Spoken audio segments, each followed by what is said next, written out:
pea protein, rice protein. These are all sources of protein that you can use in a supplemental fashion. Now, I'm a big believer in food, but one of the big problems with food is we have to cook it and we have to process it, whether that processing involves chopping or dicing or freezing or boiling, whatever that processing is. And whenever you process a food, you lose the nutritional value. The beautiful thing about whey protein is you don't have to process it, or protein powders is you don't have to process it. You just add it into water and drink it. By the way, I'm a bachelor. I don't really have time to cook or the inclination to cook. So one of the neat things about whey protein is you put it in water, you drink it, or you put it in your blender and you throw a few other things in and you drink it. One dish to wash, no muss, no fuss. You're well nutriated. That's one of the neat things about supplementing is it's brain fart free. Brain damage free. It's easy to do. You just add the stuff to water and you drink it. And that's one of the neat things about nutritional supplements as well, is you can get your nutrients without having to waste a lot of time in the kitchen. As far as food goes, that's a whole nother story, because I think foods are very important. But the less work you give your digestive system, the longer you will live. So the key to longevity and the key to health and wellness is to figure out a way to get lots of nutrients without lots of calories. Calories represent heat and calories represent work. Nutrients are, in a way, they're the opposite. Because your body doesn't have to work, the body actually gets work. The body actually gets energy. The body actually gets the raw materials when you take in nutrients. When you take in calories, the body has to process the calories. Calories represent heat. The body stores those calories. A lot of work goes into the digestive process that is bypassed when you use a nutritional supplement program like whey protein powder. And by the way, that's just chapter 1. There's a lot more to it, but that's just chapter 1. Then you go into fat, and another thing, this is another really important thing. Your brain is constantly reading the blood. See, your brain's in the dark. It's in your head. It doesn't know what's outside there. The only way it knows what's in the outside world is by reading the blood that's passing through it. So your brain is constantly scanning the blood for specific nutrients to determine whether you're hungry or not.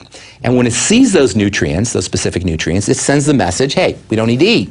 In other words, it shuts down the appetite. On the other hand, when it's missing those nutrients, it says, go get some food, we're missing nutrients. Well, the key nutrients that the brain is looking for to determine appetite, or lack thereof, is tryptophan, which is a very important amino acid, you can think of it like a protein, and glutamine, which is another very important amino acid, and you can think of it like a protein. So essentially, the brain is reading the blood for specific proteins to determine whether you're hungry or not, or whether we're hungry or not. So if you want to shut down your appetite, protein is your best friend. Concentrated protein is your best friend. If you want to lose weight, concentrated protein is your best friend, because what happens is your protein levels in your blood rise, and as the blood goes through your brain reads the protein levels and it says, all is right in the world. Now, it's specifically reading the blood for these building amino acids, specifically tryptophan and glutamine, which from an evolutionary perspective, these were the amino acids that were in the foods that we hunted. Back when we were paleological, when we lived on the African savanna 50,000 years ago, tryptophan and glutamine meant we just killed a wildebeest, or we just killed a zebra. And it's summertime on the African savanna, and all is right in the world. So you don't have to go eat. Now we can take all that energy, we can put it into muscles. Conversely, when tryptophan levels are low, and glutamine levels are low, protein levels are low in the blood, the brain reads the blood, it sees the protein levels are low, the amino acid levels are low, the tryptophan and the glutamine levels are low. Guess what it does? It sends you out to go find food. Store up anything you can find. Store it, exactly. And what kind of food? Sugar, because sugar is very important to the brain. So when your protein levels are low and your amino acid levels are low, tryptophan and glutamine, you're going to be on a one-pointed, highly focused hunt for sugar, and your brain is going to take that, your body is going to take that sugar, and under orders from your brain, it's going to store it on your gut or on your butt because it thinks a famine is coming. It thinks wintertime is approaching. So protein, ingestion of protein, proper ingestion of protein, tells the brain that all is right in the world. It's summertime on the African savanna. There's plenty of food, and we can put all those nutrients into building muscle so we can go out and hunt and do all the things human beings are supposed to do. Protein is a dieter's best friend. And I hate willpower. I don't have any willpower, and I don't believe dieting or good health should be a question of willpower. Because to me, willpower is this battle that's going on in your body. And that's not a good thing. You don't want to have a battle going on in your body. Good health should be as easy as a piece of ripe fruit just dropping off of a tree.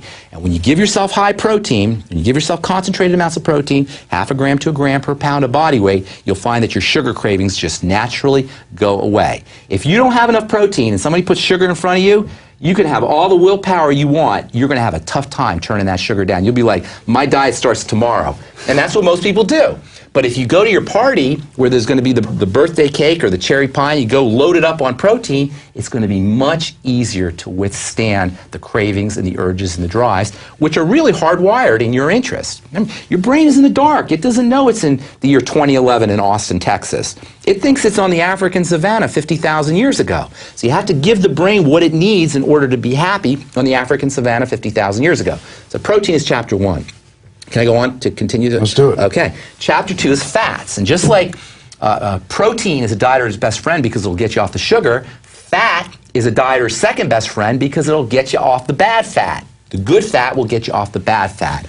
Our body's need for protein is hardwired, and our body's need for fat is hardwired as well. And if you are low fat, if you are deficient in fat, and somebody puts a slice of pizza in front of you, there is no way you are going to be able to withstand that because the drive for fat is built into your brain. So what do?